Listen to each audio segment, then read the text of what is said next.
Hello everyone, welcome back to my channel. और आज की वीडियो में हम करेंगे क्लास 8th का chapter related to square and square roots.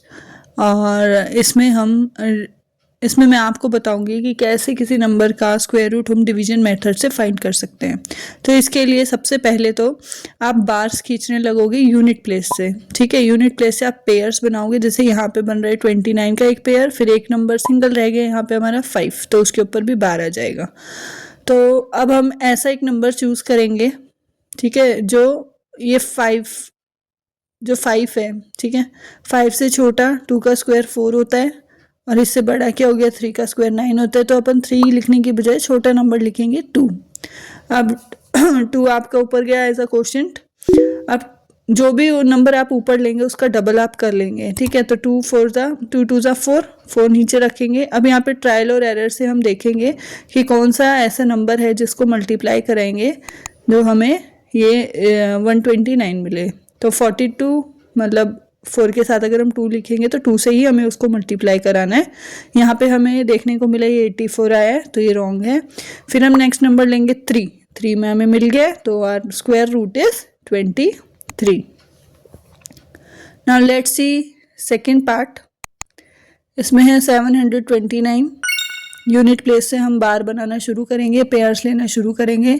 तो यहाँ पे क्या है 7 से छोटा 7 किसके बीच में लाई कर रहा है 4 और 9 के बीच में, मतलब 2 के स्क्वायर और 3 के स्क्वायर के बीच में।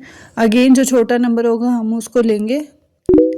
अब 2 से डिवाइड करेंगे तो 4 आया, 7 माइनस 4 3, 23 को एज इट इज़ नीचे उतारेंगे। अब 2 का डबल क्या हो गया 4 को हमने यहाँ रख लिया। अगेन हम ट्रायल और बेस पे देखेंगे।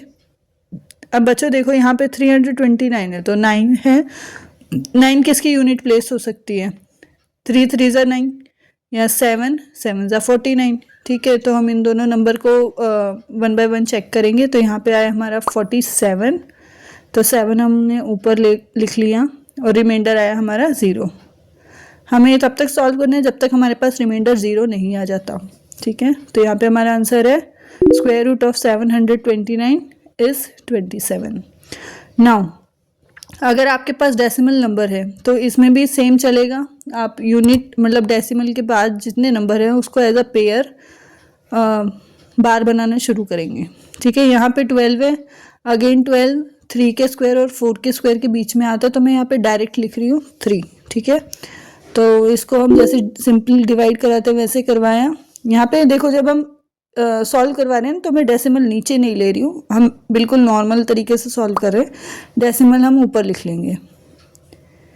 तो 3 का डबल था 6 के साथ अब यहाँ पे यूनिट प्लेस पे 5 था, तो ऑब्वियसली 5 ही होगा। तो 5 के साथ मल्टीप्लाई कराया and your answer is 3.5। Now fourth question 31.36। Again बार बनाना शुरू करेंगे। 36 पे बार आ जाएगा, 31 पे आ जाएगा। अब 31 किसके बीच का है, किसके बीच कौन से दो परफेक्ट स्क्वायर के बीच का नंबर है 5 स्क्वायर और 6 के स्क्वायर के बीच का। ठीक है, अब इसको सॉल्व करेंगे। 5 का डबल हो जाएगा 10, तो हमने यहाँ 10। अब यहाँ पे जो हमारे पास आया है माइनस करवा के 636। अब 6 दो ही नंबर के बीच में आ सकते हैं। अगर हम 4 से मल्टीप्लाई कराएं तो वो पॉसिबिलिटी 3 नहीं, तो हम इसको डायरेक्ट 6 से मल्टीप्लाई कराएंगे। तो हमारे पास आया 636, remainder is 0। So square root of 31.36 is 5.6। Next question, find the least number that must be added to 1300 so as to get a perfect square. Also find square root of the perfect square.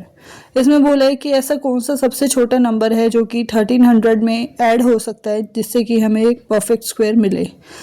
Also आपको जो perfect square मिलेगा उसका square root लिखना है।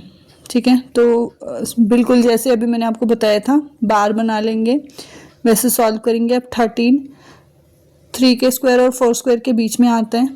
ठीक है, तो हम 3 को एज अ 3 से डिवाइड करेंगे पहले, फिर इसको सब्ट्रैक्ट करेंगे। नाउ 36 यहाँ आया और रिमाइंडर हमारा यहाँ पे आया। देखो क्योंकि ये परफेक्ट स्क्वायर नहीं है इसलिए यहाँ पे रिमाइंडर आपका आएगा। ठीक है, तो यहाँ पे आपका रिमाइंडर आया है 4।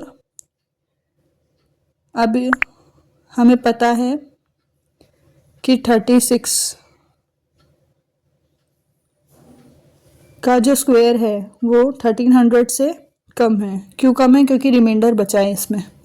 सो 36 के स्क्वायर से परफेक्ट स्क्वायर का अगला जो नेक्स्ट स्क्वायर नंबर है वो है 37 का स्क्वायर। वो कितना हो जाएगा? 1369। ठीक है, तो ये तो आपके पास आ गया।